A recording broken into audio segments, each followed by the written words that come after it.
श्रेया उस staff girl की बात सुनकर हैरानी से बोलती है, क्या कहा कि मैं जो एक बार पहन लूंगी उसे दोबारा नहीं पहन सकती? ये क्या बात हुई? स्टाफ गर्ल, ऐसा सर का ऑर्डर है बहुरानी, और सर का ऑर्डर आप मना नहीं कर सकती। श्रेया उसकी बात सुनकर गुस्से में उसकी तरफ देखती है। इससे ज्यादा वो कुछ भी कर नहीं सकती। स्टाफ गर्ल एक ड्रेस, उससे मैचिंग ज्वेलरी और उससे मैचिंग सैंडल निकालकर उसको दिखाते हुए बोलती है, आप ये पहन लीजिए, वैसे तो आप बहुत खूबसूरत है, आप जो भी पहनेंगी अच्छा ही लगेगा, पर आज आप इस ड्रेस से शुरुआत कीजिए। श्रेया उससे बोलती है, आप इसे मेरे कमरे में रखवा दीजिए, मैं ये पहन लूंगी। वो स्टाफ गर्ल अपना सर झुकाकर हाँ में हिला देती है। श्रेया फिर अपने कमरे की तरफ चली जाती है। थोड़ी देर बाद वो रेडी होकर नीचे आती है। तभी उसकी नजर रुद्र पर पड़ती है। रुद्र ने भी बहुत ही महंगा सा टक्सीडो सूट पहना हुआ था और मोबाइल में किसी से बात कर रहा था। श्रेया उसे देखते हुए बोलती है, दिखने में तो बहुत हैंडसम है, पर एक नंबर का खड़ूस और सड़ू है। रुद्र फिर कॉल काट कर श्रेया के पास आता है और उसे ऊपर से नीचे देखता है। श्रेया ने बहुत ही क्लासी सा गाउन पहना हुआ था जिसमें वो बहुत खूबसूरत लग रही थी। रुद्र उसके गाल पर किस कर लेता है।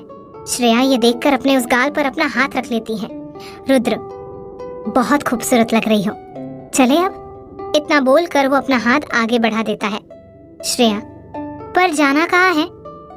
रुद्र, वो मेरे दोस्त बाहर से आए हैं, विदेश में रहते हैं, वो हमारी शादी में नहीं आ पाए थे, वो सब तुमसे मिलना चाहते हैं, इसलिए उन्होंने आज हमें बुलाया है, तुम्हें अपने दोस्तों से मिलवाने ले जा रहा हूँ। श्रेया उसकी बात सुनकर उसके हाथ पर अपना हाथ रख देती है।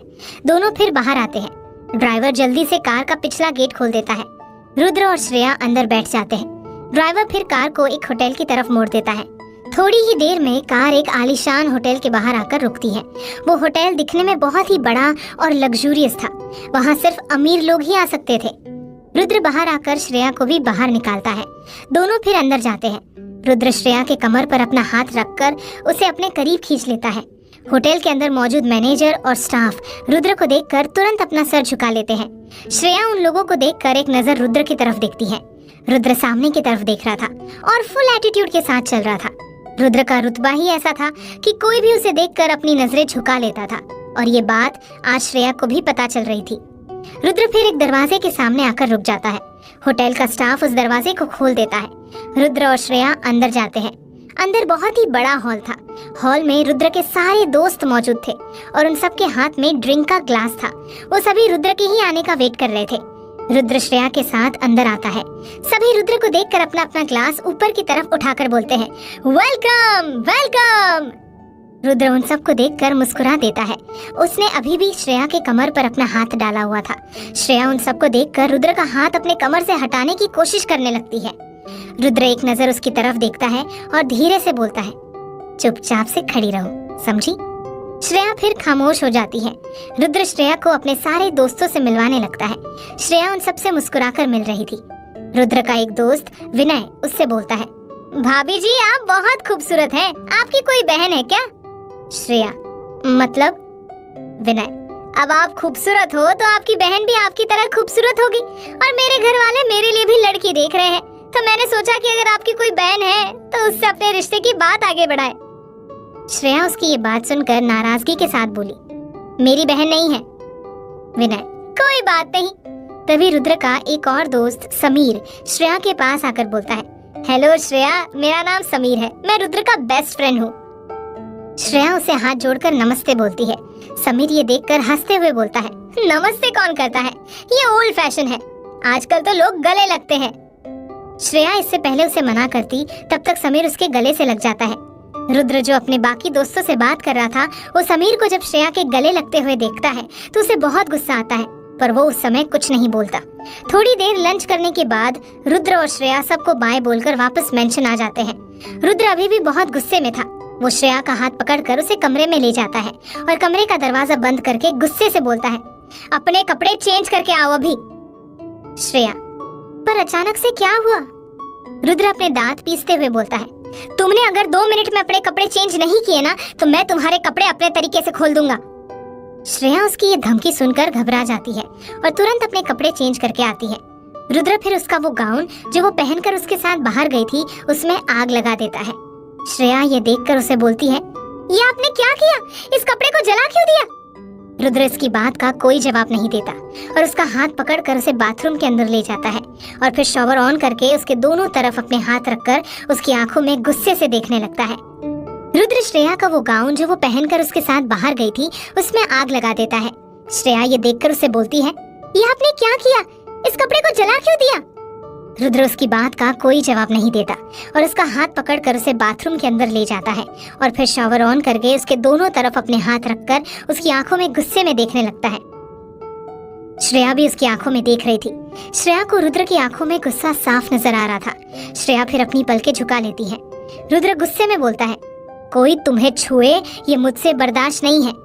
फिर तो समीर ने तुम्हें गले लगा लिया था तो ये मैं कैसे बर्दाश्त कर सकता था, इसलिए मैंने तुम्हारा वो ड्रेस जला दिया।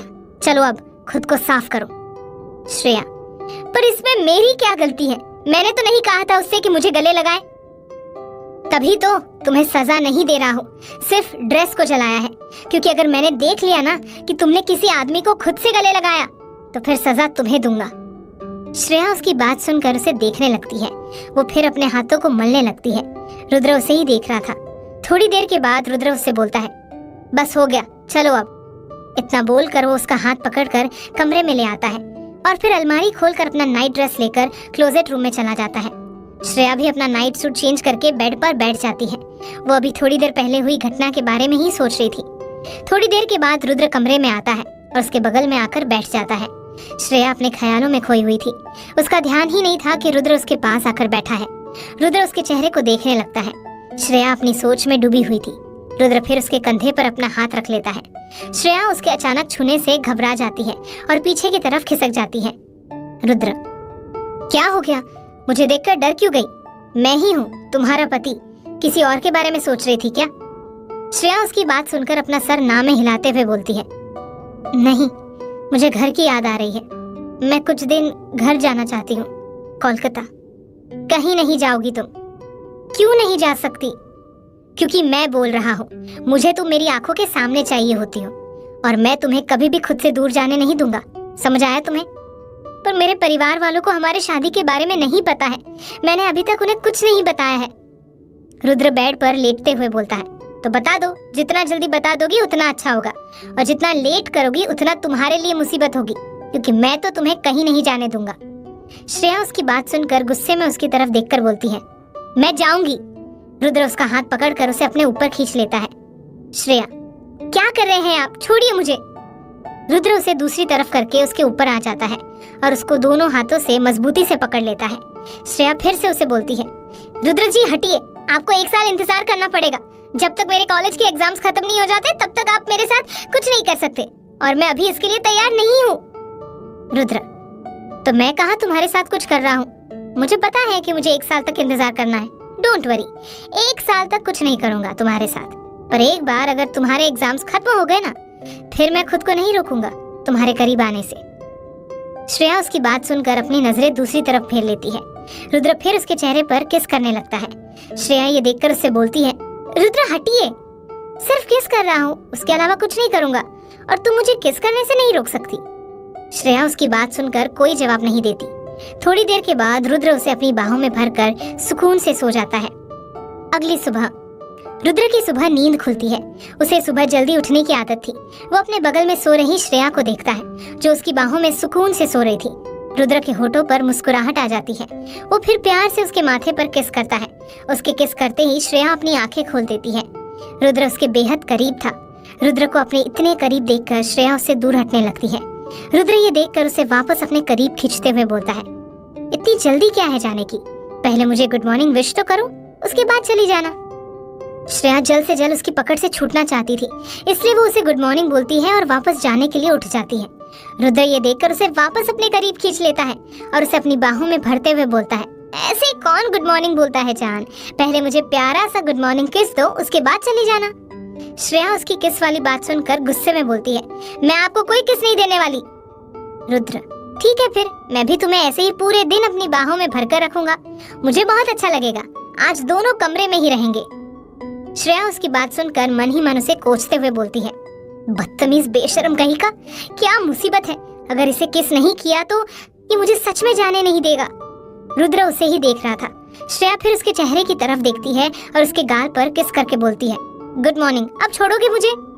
रुद्र मुस्कुराकर उसके माथे पर किस करके उसे छोड़ देता है। श्रेया फिर बाथरूम में चली जाती है। श्रेया बाथरूम में नहाने चली जाती है। वहीं रुद्र भी दूसरे कमरे में चला जाता है। थोड़ी देर के बाद रुद्र रेडी होकर वापस कमरे में आता है, पर अभी तक श्रेया बाथरूम से बाहर नहीं आई थी। रुद्र बाथरूम की तरफ देखता है। अंदर से पानी गिरने की आवाज सुनाई दे रही थी। रुद्र फिर सोफे पर बैठकर अपना लैपटॉप ऑन करके कुछ काम करने लगता है। तभी बाथरूम का दरवाजा खुलता है। रुद्र की नजर श्रेया पर जाकर थम सी जाती है। श्रेया बाथरोब में थी। उसके खुले गिले बालों से पानी टपक रहा था। वो इस समय बहुत खूबसूरत लग रही थी। ऐसा लग रहा था जैसे कोई जल परी उसके सामने खड़ी हो। रुद्र की तो दिल की धड़कन श्रेया को देखते ही तेज रफ्तार से चलने लगी थी। वो अभी भी पलके झपकाए उसे ही देख रहा था। श्रेया मिरर के सामने खड़ी हो जाती है और हेयर ड्रायर से अपने बाल सुखाने लगती है। वो फिर मिरर से रुद्र को देखती है। रुद्र अभी भी उसे ही देख रहा था। श्रेया को उसकी नजरें खुद पर महसूस हो रही थी, जिससे वो बहुत ज्यादा ही अनकंफर्टेबल फील करने लगी थी।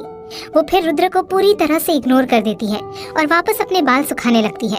रुद्र ये देखकर गुस्से में खड़ा हो जाता है, क्योंकि रुद्र प्रताप सिंह को इग्नोर होना बिल्कुल पसंद नहीं था। रुद्र फिर उसके पीछे आकर खड़ा हो जाता है और उसे मिरर में देखने लगता है। श्रेया अभी भी उसे इग्नोर कर रही थी। रुद्र ये देखकर उसका हाथ पकड़कर उसे अपनी तरफ पलटता है और उसके कमर के पीछे अपना हाथ डालकर उसे अपने बेहद करीब कर लेता है। श्रेया उसके अचानक ऐसे करने से बहुत ही बुरी तरह घबरा जाती है। रुद्र गुस्से में उसे बोलता है, मुझे इग्नोर क्यों कर रही हो? छोड़िए मुझे रुद्र जी, पहले ये बताओ क्यों इग्नोर कर रही हो मुझे? कॉलेज जाने के लिए रेडी होना है, मुझे छोड़िए। मैंने तुमसे कुछ सवाल पूछा है, पहले उसका जवाब दो, उसके बाद ही तुम इस कमरे से बाहर जा पाओगी।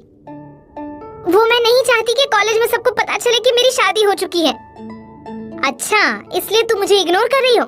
चलो, अब तो सबको पता चलेगा ही कि तुम सिर्फ मेरी हो। इतना बोलकर रुद्र उसके गले में किस करने लगता है। श्रेया उसकी पकड़ से छूटने की कोशिश करने लगती है, पर रुद्र की पकड़ बहुत ज्यादा मजबूत थी। रुद्र फिर उसके गले में बाइट कर देता है, जिससे श्रेया की चीख निकल पड़ती है। रुद्र फिर उसे छोड़ देता है। श्रेया अपने गले की तरफ देखती है, जिसमें बाइट का निशान हो चुका था। रुद्र उससे बोलता है, अब जाओ कॉलेज और इस निशान को देखकर सबको पता चल जाएगा कि तुम मेरी हो। और दूसरी बात, दोबारा मुझे इग्नोर मत करना, पनिशमेंट दूंगा तुम्हें। अब जल्दी से रेडी होकर नीचे आ जाओ, मैं तुम्हारा ब्रेकफास्ट पर इंतजार कर रहा हूँ। इतना बोलकर वो उसके गाल पर किस करके मुस्कुराता हुआ कमरे से बाहर आ जाता है। श्रेया गुस्से में टेबल पर रखा जितना भी सामान था सब उठाकर फेंकते हुए बोलती है, बहुत ही जल्द मैं तुमसे तलाक ले लूंगी रुद्र प्रताप सिंह। मैं तुम्हारे साथ नहीं रह सकती। मुझे कुछ ऐसा करना पड़ेगा जिससे तुम खुद मुझसे तलाक ले लो। थोड़ी देर के बाद श्रेया भी रेडी होकर नीचे आती है। उसने बहुत ही खूबसूरत सा सूट पहना हुआ था। फिर वो रुद्र के बगल में आकर बैठ जाती है और टेबल की तरफ देखती है। टेबल पर बहुत सारी खाने की डिशेस रखी हुई थी। श्रेया उन सबको देखकर एक मेड को आवाज लगाती है। मेड उसके सामने आकर अपना सर झुका लेती है। श्रेया, जाओ मेरे लिए इडली और सांभर लेकर आओ। पर बहुरानी, वो अभी बना नहीं है। क्यों नहीं बनाया? जब इतना कुछ बनाया था तो उसे भी बनाना चाहिए था ना। रुद्र ये सुनकर उससे बोलता है, वो रात को खा लेना, मैं बोल दूंगा बनवाने के लिए, लेकिन अभी जो सामने रखा हुआ है उसे खाओ। नहीं, मुझे ये सब नहीं खाना, मुझे अपनी पसंद का खाना है और मेरा अभी इडली खाने का मन है। रुद्र उसे फिर से समझाते हुए बोलता है, पर वो अभी नहीं बना है ना, रात तक बन जाएगा, रात को खा लेना। नहीं, खाऊंगी तो मैं इडली ही, वरना कुछ नहीं खाऊंगी। श्रेया ऐसे ही थी। वो हमेशा खाने पीने के मामले में ऐसे ही जिद किया करती थी। जो खाना उसके सामने रखा था वो कभी नहीं खाती थी, बल्कि दूसरी खाने की चीज की डिमांड करती थी। पर रुद्र को ऐसा करना बिल्कुल पसंद नहीं था। उसे बिल्कुल पसंद नहीं था कि कोई खाने के सामने खाने का अपमान करे। रुद्र उसकी बात सुनकर गुस्से में बोलता है, तो फिर भूखी रहो। श्रेया को उसकी ये बात सुनकर बहुत गुस्सा आता है। आज तुम ब्रेकफास्ट नहीं करोगी और मुझे ब्रेकफास्ट करते हुए देखोगी। इतना बोलकर वो एक नौकर की तरफ देखता है। नौकर जल्दी से रुद्र की प्लेट में पास्ता डालता है। रुद्र श्रेया के सामने पास्ता खाने लगता है। पास्ता को देखकर श्रेया के मुंह में पानी आने लगता है। श्रेया रुद्र से बोलती है, सॉरी, अब से कभी जिद नहीं करूंगी। जो खाना सामने रहेगा उसे चुपचाप खा लूंगी और अगर कुछ खाने का मन करेगा तो पहले ही बता दूंगी। प्लीज मुझे खाना खाने दो, मुझे बहुत जोर की भूख लगी है और लंच ब्रेक भी 12 बजे होती है। तब तक क्या मैं भूखी रहूं? रुद्र, हाँ, तुम भूखी रहोगी लंच ब्रेक तक। अब चुपचाप से खड़ी रहो और एक शब्द भी मत बोलना। श्रेया की आंखों से पानी गिरने लगता है, पर रुद्र पर कोई असर नहीं हो रहा। रुद्र ब्रेकफास्ट करने के बाद जूस पीता है और फिर एक नैपकिन से अपना मुंह साफ करके खड़ा हो जाता है और वो फिर श्रेया का हाथ पकड़कर उसे बाहर की तरफ ले जाने लगता है। श्रेया पलटकर खाने की टेबल की तरफ बार बार देख रही थी। रुद्र उसे बाहर लेकर कार के अंदर बैठता है और खुद भी उसके बगल में बैठ जाता है। ड्राइवर कार को श्रेया के कॉलेज की तरफ मोड़ देता है। कार थोड़ी देर के बाद कॉलेज के बाहर आकर रुकती है। रुद्र श्रेया के गाल पर किस करके उसे बाय बोलता है। श्रेया गुस्से में कार से उतरकर कॉलेज के अंदर चली जाती है। रुद्र फिर ड्राइवर को कहकर ऑफिस चला जाता है। ड्राइवर भी कार को ऑफिस की तरफ मोड़ देता है। श्रेया गुस्से में कॉलेज के अंदर जाती है और वहाँ से सीधा कैंटीन की तरफ चली जाती है। रुद्र श्रेया के गाल पर किस करके उसे बाय बोलता है। श्रेया गुस्से में कार से उतरकर कॉलेज के अंदर चली जाती है। रुद्र फिर ड्राइवर को ऑफिस करने बोलता है। ड्राइवर भी कार को ऑफिस की तरफ मोड़ देता है। श्रेया गुस्से में कॉलेज के अंदर जाती है और वहाँ से सीधा कैंटीन की तरफ चली जाती है। ज्योति, श्रेया की रूममेट, उसे कॉलेज में देखकर हैरान और खुश दोनों हो रही थी। वो भी श्रेया के पीछे कैंटीन की तरफ जाती है। श्रेया कैंटीन में जाकर 2 प्लेट समोसा, सैंडविच, बर्गर और कोल्ड ड्रिंक ऑर्डर करके एक चेयर पर बैठ जाती है। ज्योति जल्दी से उसके पास आती है और वो भी उसके सामने लगे चेयर पर बैठते हुए बोलती है, श्रेया तू यहाँ कॉलेज में? श्रेया उसे गुस्से में देखते हुए बोलती है, कॉलेज में नहीं रहूंगी तो कहाँ रहूंगी? ज्योति, मेरा मतलब है तेरी तो शादी हो गई ना रुद्र प्रताप सिंह से, तो मुझे नहीं लगा था कि तुझे अब दोबारा कभी देख भी पाऊंगी। श्रेया ये सुनकर तुरंत उसके मुंह पर अपना हाथ रखकर चारों तरफ देखते हुए बोलती है, पागल, चिल्ला चिल्ला कर सबको बता दे कि मेरी शादी रुद्र प्रताप सिंह से हो गई है। मैं नहीं चाहती कॉलेज में किसी को भी पता चले मेरी शादी के बारे में, समझी तू? इसलिए अपनी जुबान बंद रख। ज्योति उसकी बात सुनकर अपने मुंह पर उंगली रखती है। तभी कैंटीन वाला श्रेया का ऑर्डर टेबल पर रखकर चला जाता है। ज्योति खाने की तरफ देखकर बोलती है, लगता है बहुत जोरों की भूख लगी है तुझे, क्यों? श्रेया बर्गर खाते हुए गुस्से में बोलती है, हाँ वो खड़ूस प्रताप सिंह, उसने आज मुझे ब्रेकफास्ट करने नहीं दिया। इतना गुस्सा आ रहा है ना उसके ऊपर कि तुझे बता नहीं सकती। अगर मुझे एक खून माफ होता ना तो अब तक मैं उसका खून कर देती। ज्योति ये सुनकर उसे पूछती है, पर रुद्र सर ने ऐसा क्यों किया? श्रेया उसे सारी बात बता देती है। ज्योति, तब तो उन्होंने बिल्कुल ठीक किया, क्योंकि तू हमेशा खाने में नाटक करती है। श्रेया ये सुनकर गुस्से से बोलती है, तू मेरी दोस्त है या उस रुद्र की? अरे मैं तो ऐसे ही बोल रही थी। श्रेया, मुझे उसकी एक बात भी नहीं सुननी है, इसलिए उसका नाम मत ले अपनी जुबान से। उसका नाम सुनकर मुझे गुस्सा आता है। ज्योति उसके प्लेट से समोसा उठाते हुए बोलती है, रुद्र का नाम सुनकर इतना गुस्सा आ रहा है तो तू उसके साथ पूरी जिंदगी कैसे रहेगी? श्रेया उसके हाथ से समोसा लेते हुए बोलती है, ये मेरा है। और दूसरी बात, मैं उसके साथ पूरी जिंदगी नहीं रहने वाली, मैं उससे तलाक ले लूंगी। तुझे लगता है कि रुद्र सर तुझे तलाक देंगे? वो तू मुझ पर छोड़ दे, मैं कुछ भी करके उससे तलाक लेकर रहूंगी। तभी प्यून आकर श्रेया से बोलता है, मैडम आपको प्रिंसिपल सर ने आपके कैबिन में बुलाया है। ठीक है, मैं अभी आती हूँ। इतना बोलकर वो उठते हुए ज्योति से बोलती है, एक भी मत खाना। ज्योति का मुंह बन जाता है। श्रेया फिर प्यून के साथ चली जाती है। श्रेया प्रिंसिपल के कैबिन का दरवाजा खटखटाती है। प्रिंसिपल उसे देखकर बोलते हैं, अरे श्रेया जी अंदर आ जाइए। श्रेया अंदर आती है। प्रिंसिपल उसे बैठने बोलते हैं। श्रेया सामने लगे चेयर पर बैठ जाती है। प्रिंसिपल मुस्कुराकर उससे बोलते हैं, कैसी हो तुम? श्रेया उनका ये सवाल सुनकर हैरानी से उन्हें देखने लगती है, क्योंकि ये पहली बार था जब प्रिंसिपल उसका हाल चाल पूछ रहे थे, वरना प्रिंसिपल को तो कॉलेज के किसी भी स्टूडेंट से कोई मतलब नहीं था। श्रेया, मैं ठीक हूँ सर, पर आपने मुझे यहाँ क्यों बुलाया? प्रिंसिपल उसके हाथ में एक सर्टिफिकेट दे देते हैं। श्रेया सर्टिफिकेट खोलकर पढ़ती है और हैरानी से प्रिंसिपल की तरफ देखती है। उस सर्टिफिकेट में उसने एग्जाम में टॉप किया था। श्रेया ये देखकर प्रिंसिपल से बोलती है, ये क्या है? प्रिंसिपल, तुम पूरे कॉलेज में टॉप की हो, पर एग्जाम्स तो हुए ही नहीं। एग्जाम तो 6 महीने बाद होंगे ना? प्रिंसिपल उसकी बात सुनकर हंसते हुए बोलते हैं, बेटा एग्जाम तो दूसरे स्टूडेंट के लिए है, वो सब तो आम स्टूडेंट है, पर तुम आम थोड़ी हो। तुम तो रुद्र प्रताप सिंह की पत्नी हो, तुम तो बिना एग्जाम दिए ही टॉप कर सकती हो। श्रेया रुद्र का नाम सुनकर गुस्से में बोलती है, अच्छा तो ये सब उस खड़ूस प्रताप सिंह ने किया है? रुद्र जी, ये आपने ठीक नहीं किया। आपके दिमाग में सिर्फ एक ही बात घूमती है ना? मैंने आपसे कहा था कि जब तक एग्जाम नहीं हो जाते आपको खुद के करीब आने नहीं दूंगी, और आपने ये रास्ता निकाला मेरे करीब आने के लिए। ये आपने ठीक नहीं किया। वो फिर प्रिंसिपल की तरफ देखती है। प्रिंसिपल फीकी स्माइल के साथ बोलते हैं, अब से आपको कॉलेज आने की भी कोई जरूरत नहीं है। आप आराम से रुद्र सर के साथ घर पर ही रह सकती है। आपके एग्जाम्स खत्म हुए, अब आपको एग्जाम देने की जरूरत नहीं है।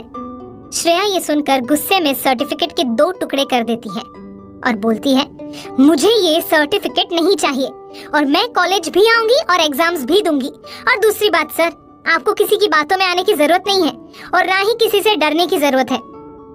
इतना बोलकर वो उठकर कैबिन के बाहर चली जाती है। प्रिंसिपल उस सर्टिफिकेट के टुकड़े को देखकर अपना पसीना पोंछते हुए बोलते हैं, इसने तो सर्टिफिकेट फाड़ कर फेंक दिया। अब पता नहीं रुद्र प्रताप सिंह मेरे और मेरे इस कॉलेज के साथ क्या करेगा। श्रेया गुस्से में कॉलेज के बाहर आती है। कॉलेज के बाहर रुद्र की कार खड़ी थी। ड्राइवर श्रेया को देखकर तुरंत कार का पिछला गेट खोल देता है। श्रेया गुस्से में कार के अंदर बैठ जाती है। ड्राइवर फिर कार स्टार्ट करके मेंशन की तरफ मोड़ देता है।